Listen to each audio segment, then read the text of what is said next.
ఇప్పుడు ఒక విషయం అండి, ముఖ్యమంత్రి ఏ కేసులను సిబిఐ పరిధిలోకి ఇవ్వాలనే విషయంలో పర్ఫెక్ట్ అవగాహన కలిగి ఉంటాడు కదా.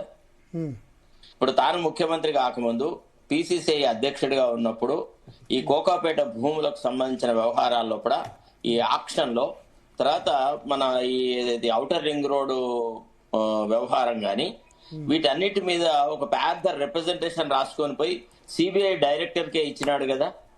ఇప్పుడైతే ఆయన ముఖ్యమంత్రే కదా.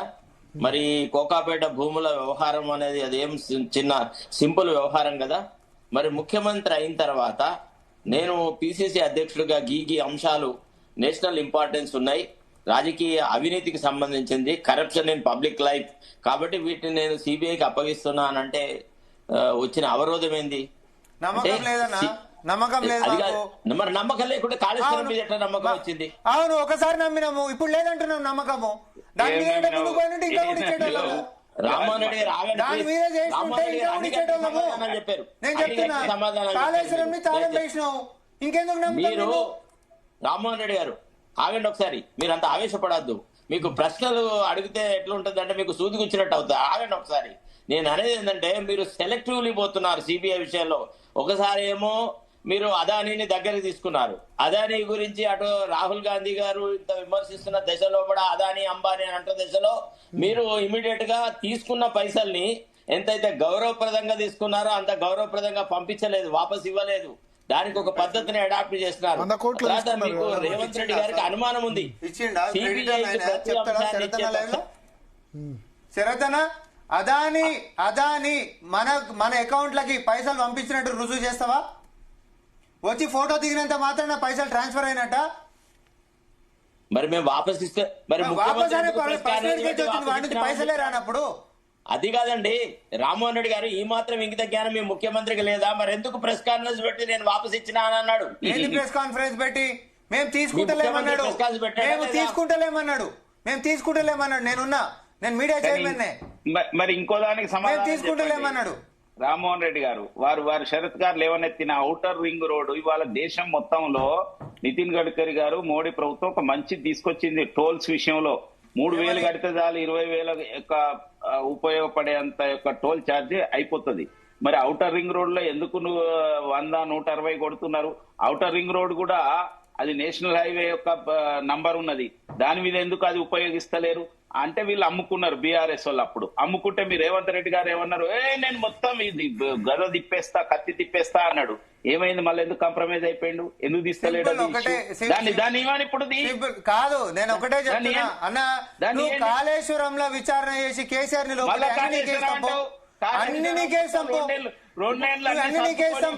ప్రేమేందర్ రెడ్డి గారు ఒక్క నిమిషం. సరే, కాళేశ్వరం ఒక్క నిమిషం కాళేశ్వరం వదిలేద్దాం. ప్రేమేందర్ రెడ్డి గారు ఒక్క నిమిషం కాళేశ్వరం వదిలేద్దాం. ఈ నైని కోల్ బ్లాక్ సంబంధించి టిఆర్ఎస్ ఒక లెటర్ రాసింది, హరీష్ రావు ఒక లేఖ రాశాడు.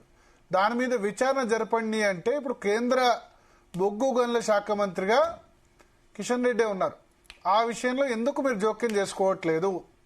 ఈ ఫీల్డ్ విజిట్, దాని గురించి విజిట్ సర్టిఫికెట్, దాని గురించి ఎందుకు మాట్లాడట్లేదు? మీకు 49% స్టేక్ ఉంది కేంద్ర ప్రభుత్వానికి. మీరు కాంగ్రెస్ కుమ్మక్కైనారని వాళ్ళు అంటారు, మధ్యలో ప్రజలు పిచ్చోళ్ళు అవుతున్నారు. నన్ను చెప్పనియండి, ఈ యొక్క నైని బ్లాక్ విషయంలో ఈ ఇద్దరు మంత్రుల మధ్యన మొత్తం వ్యవహారం పంచుకుందాం అనుకున్నారు. దాన్ని ఏ విధంగా ఎవరి మనిషికి ఇప్పించుకుందాం అనుకున్నారు, ఏమనుకున్నారు?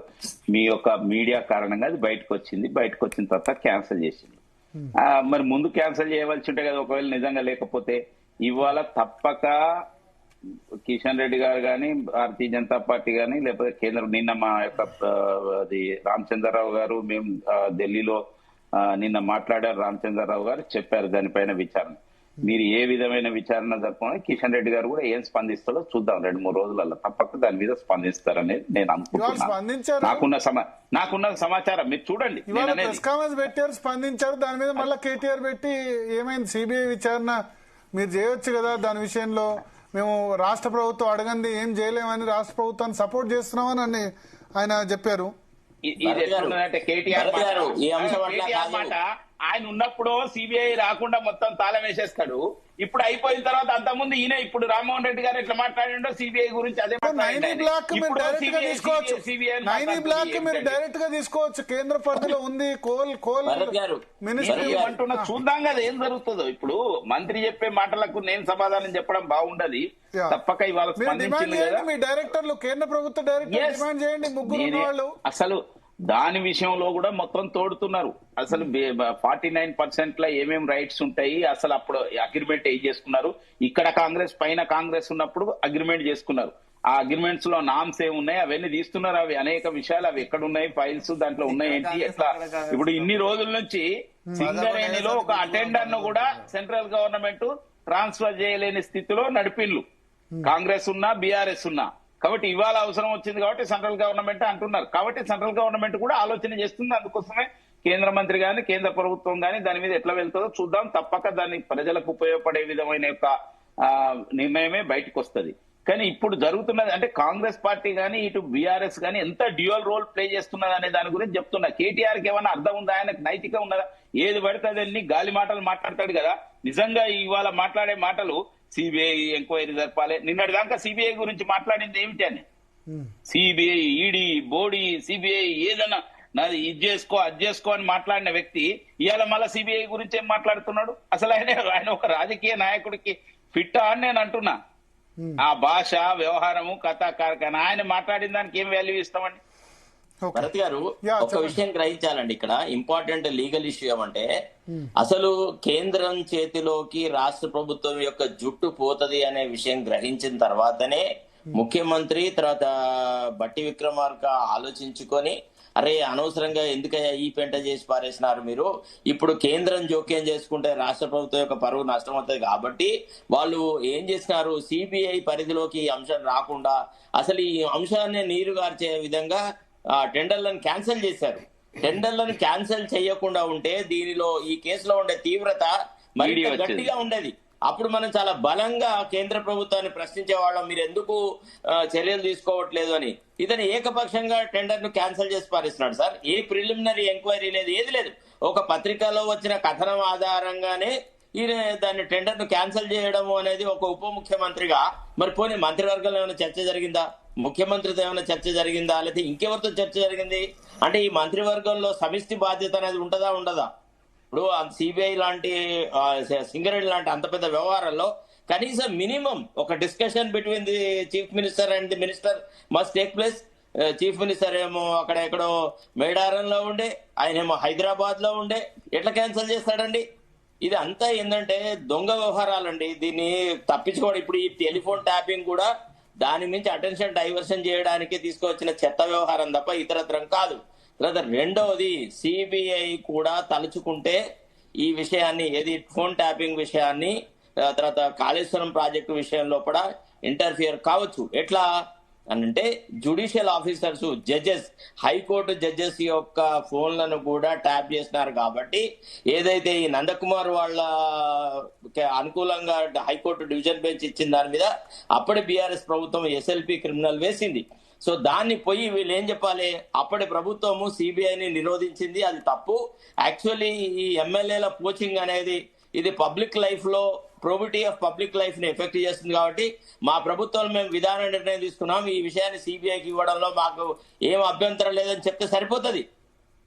వీళ్ళు చెప్పట్లేదు. వీళ్ళకి ఏంటంటే మాకు నచ్చిన మేరకే సిబిఐ మేం చెప్పినట్టుగానే వినాలి, మా సిట్ లాగా పనిచేయాలా అనే ఒక ఎక్స్పెక్టేషన్ ఉంది. That is not correct. వాళ్ళు సిబిఐకి they want to decide what should be enquired into, what should not be అని వాళ్ళకు తెలియదు. ఒక్కసారి సిబిఐకి ఇన్వెస్టిగేషన్ ఇచ్చిన తర్వాత they can get in to every issue. అది సంగతి. ఇక్కడ ఈ అవకాశవాద రాజకీయాలు అనేది కాంగ్రెస్ ఇద్దరు చేస్తా ఉన్నారు. సార్ ఇప్పుడు ఒక విషయం సార్, నేను ఏం చెప్తున్నా, మా కేసులో ఫస్ట్ ఎన్నో లక్షల మంది ఫోన్లు విన్నారని చెప్పి అంటున్నారు. కానీ ఆడియోలు అయితే మొత్తం టీవీలో ఆడియోలు వచ్చాయి కదండి. అందరు సుప్రీంకోర్టు జడ్జీల దగ్గర, హైకోర్టు జడ్జీల దగ్గర ఎవిడెన్స్ ఉన్నాయి క్లియర్ గా. అంటే 10 సంవత్సరాల నుంచి ట్యాపింగ్ నడుస్తున్న నెంబర్ తో నా ఫోన్ తో నా వచ్చింది చెప్తున్నారని చెప్పి చేసినా లేదండి అసలు క్లియర్ ఎవిడెన్స్ ఉన్నది నా కేసులో. కేసుకి సంబంధించి ఇంతవరకు సుప్రీం వాయిస్ కట్ అవుతోంది రావట్లేదా అండి వాయిస్? ఇప్పుడు వస్తుంది, చెప్పండి.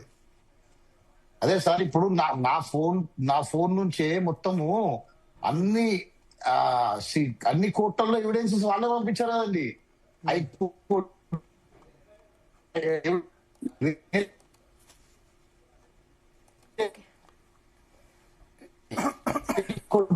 వాయిస్ ప్రాబ్లం ఉంది నందకుమార్ గారు. భరత్ గారు చెప్పండి శరత్ గారు. ఇప్పుడు ఇంకొక విషయం ఉంది. ఇప్పుడు హరీష్ రావు ఫోన్ ట్యాప్ అయింది అనేది అది రాంగ్ ప్రిజంప్షన్ అండి. ఇట్లా కాదు అసలు. యాక్చువల్లీ బాధితుల ఫోన్లకు ఎక్కువగా కాల్స్ హరీష్ రావు ఉన్నాయి.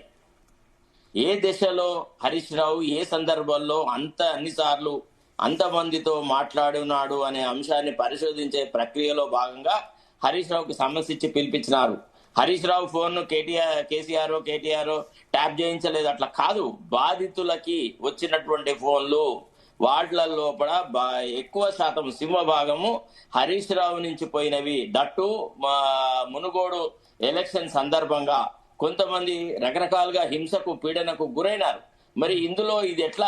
మీకు ఏం అవసరం పడ్డది? ఇంతమందితో ఇన్నిసార్లు ఎందుకు మాట్లాడినారు, ఏ సందర్భంలో మాట్లాడని ఇప్పుడు ఎట్లుంటుందంటే ఒక ఇన్వెస్టిగేషన్ అనేది ఖచ్చితంగా ఒక నిర్దిష్టంగా ఇదే రకంగా చేయాలని ఉండదండి. ఎందుకంటే ఒక పరిశోధన చేస్తూ పోతుంటే వెతుకుతూ పోతుంటే సంబంధిత విషయాలు బయటకు వస్తాయి.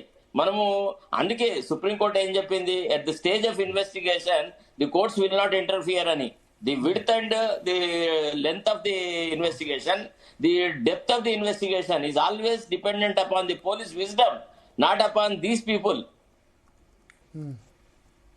Okay. So ultimately, close